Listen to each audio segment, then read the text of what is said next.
Dear students, today we are going to talk about the living world.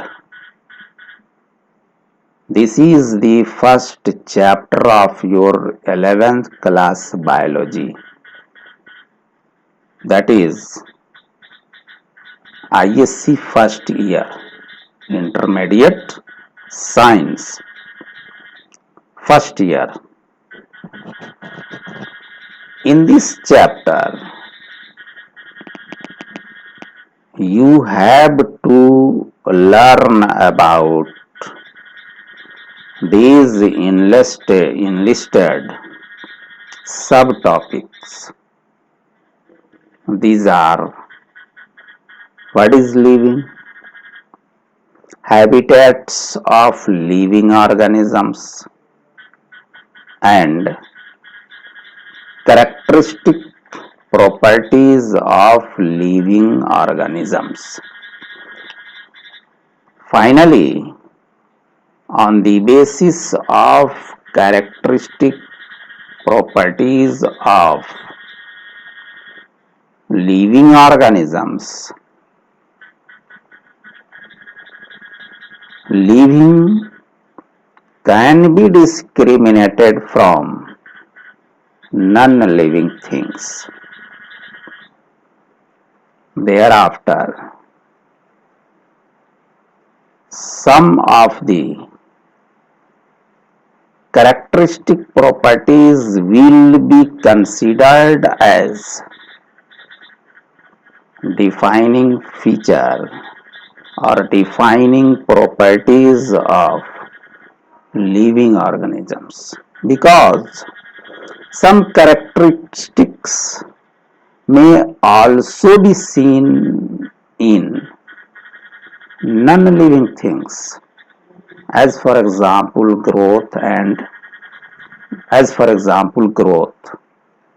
Anyway, these all the things will be discussed in very detail, but in this video we are going to introduce each and every components of this chapter, and finally we will discuss diversity in the living world. Now let us start this video with the definition of biology. What is biology? How you can define the term biology? Biology is composed of two words. One is bios, it means life, and second one is logos. Logos means a study or discourse. So what will be the meaning of biology? Biology means a study of life. Now we can also define the term biology as: biology is the study of living organisms. Biology is the study of life. Biology is the history of life on this planet. Biology is the story of living organisms on this earth. Now come on the alternative name of biology. Biology is also known as science of life, science of life forms, biological sciences. So these are the alternative name of biology, that are life sciences and biological sciences, or science of living things. Now come on the next slide.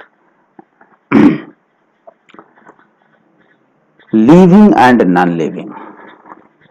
What are the criterions? What are the characteristic properties?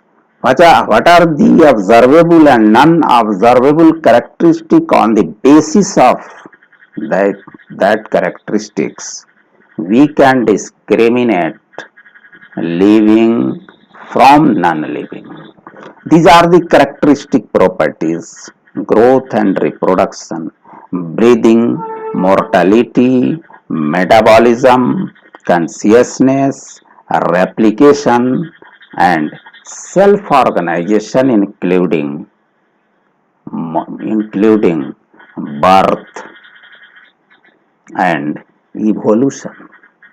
These are the observable and non-observable characteristic properties. On the basis of these characteristic properties, living organisms or living things are discriminated from non-living things, because these characteristics are not found in non-living things. Non-living things are celestial bodies, all celestial bodies, a star, stars, moons, earth, all planets, and satellites, mountain, air, and water. These are the non-living things which do not show these characteristic properties, but living organisms do show. Now, how many types of living organisms? Living organisms may be millions and trillions in number, but entire living organisms can be categorized in three major categories: animals, plants, and microbes. For the simplicity of our understanding, for the simplicity of our study, at this level,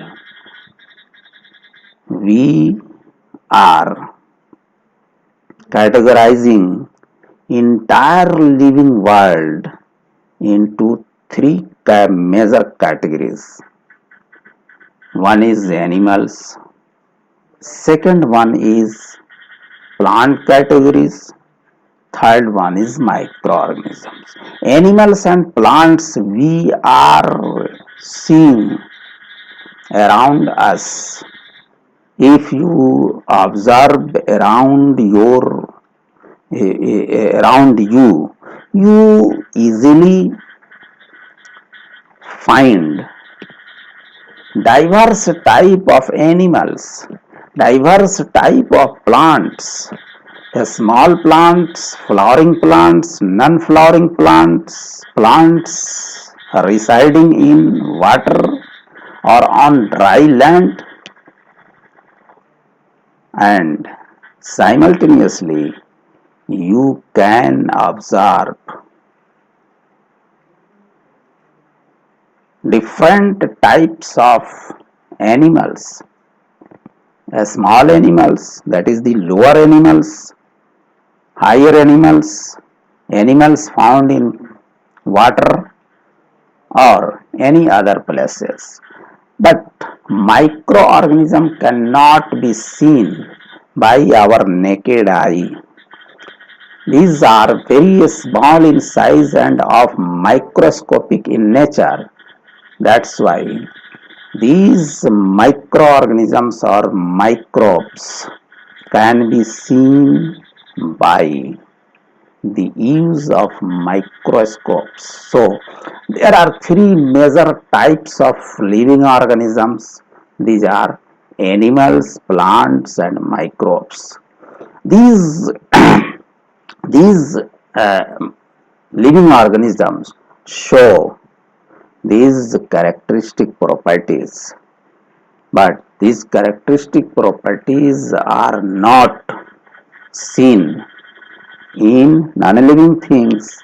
That's why on the basis of these characteristic properties, living can be discriminated from non-living. Now, come on the habitat part of the living organisms. Habitats means residential places of living organisms where living are found as per the adaptability and favorable environmental and climatic conditions. Living organisms are found everywhere. As for example, mountains. Mountain is a rich source of biodiversity. There are so many different type of living organisms, that is the life forms are available on mountain.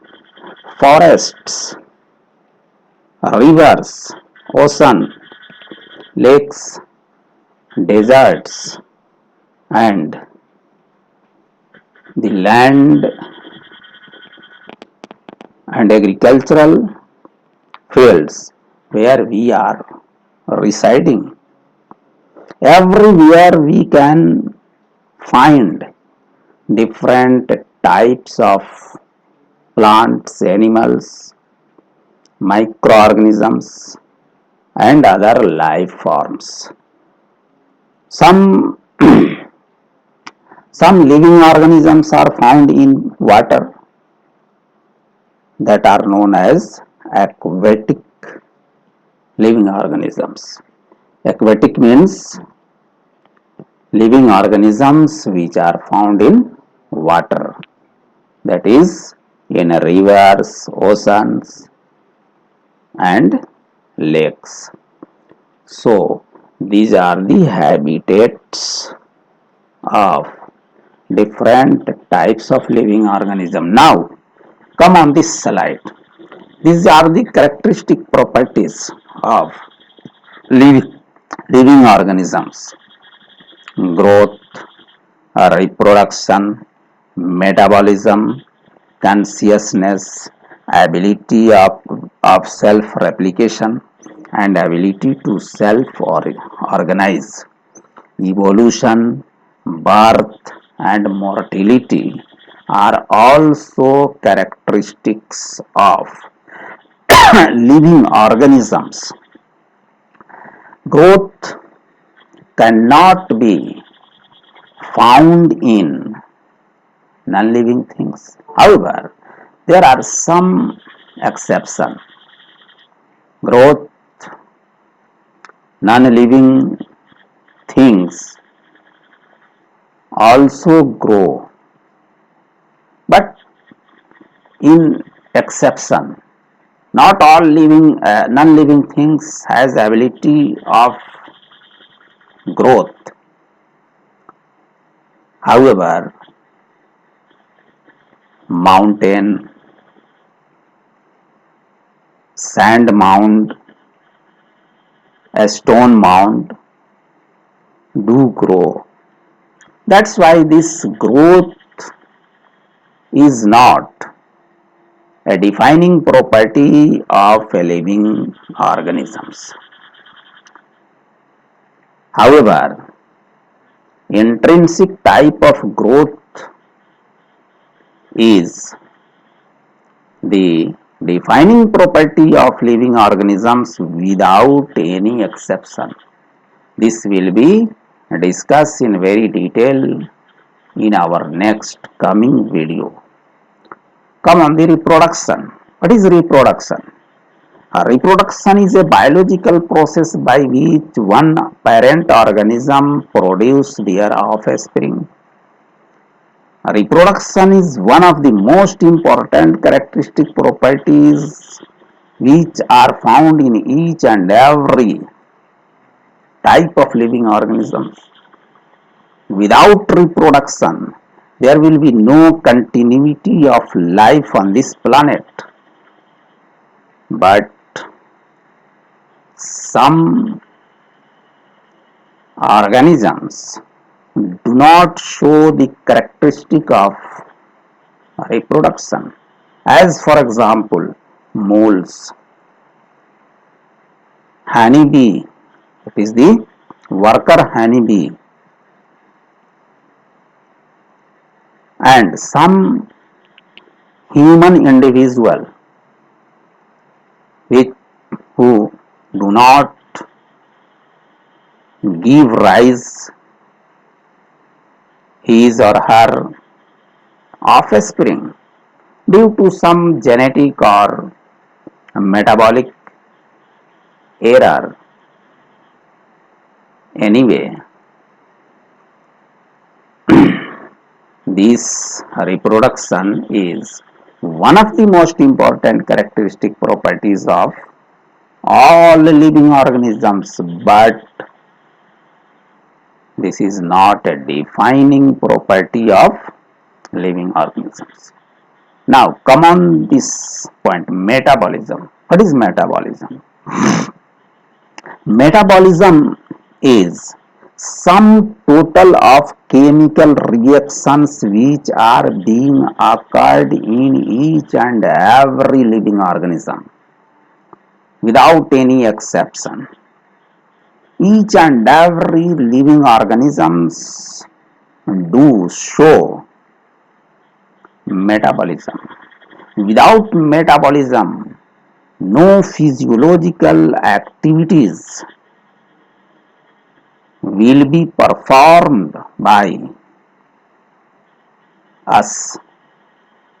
So, metabolism is the defining property of living organisms. Now, come on this point, consciousness. What is consciousness? Consciousness is the science of thought, science of thinking, how we are thinking, how our nervous system responds, take response against any stimuli received from our surrounding environment.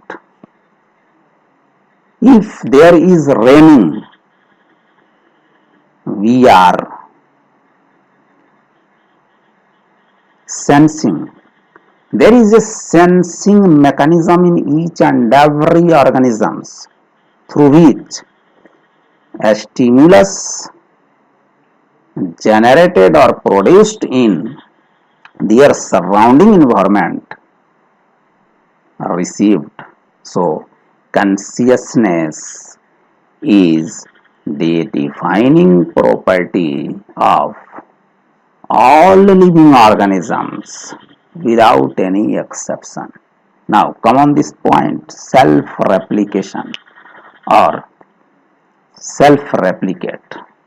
All living organisms have ability to self-replicate. There are so many molecules. Take one example, DNA. DNA get replicated during the cell division. Without replication of DNA, there will be no growth. There will be no reproduction. So, replication is one of the most important defining property of each and every living organisms.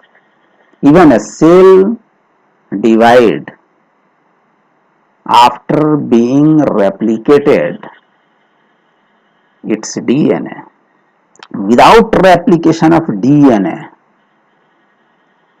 there will be no growth of cell. There will be no division of cell. So, replication is the defining property of all living organisms. All living organisms may essentially contain their genome and genome must be replicated to produce new cells or new organisms. Now come on this point, self-organization. All living organisms have ability to self-organize. There are so many disorder created in our body every time at cellular level, molecular level due to certain pathological or other factors. Our body, our tissue or our organ has ability to correct any misarrangement, any disorder created in our body at the level of cell, tissue or organ. So all living organisms have ability to self-organize, have ability to self-replicate, has the properties of consciousness, metabolism and reproduction including growth. These are the characteristic properties of living organisms. On the basis of these characteristic properties, non-living things can be discriminated from living things. So, this must be understood by you because each and every component of this chapter will be discussed in very detail in our coming videos. So you must subscribe this channel, like this video, you can share and click the bell icon so that you can receive the new notifications for new videos. Thank you so much for watching this video.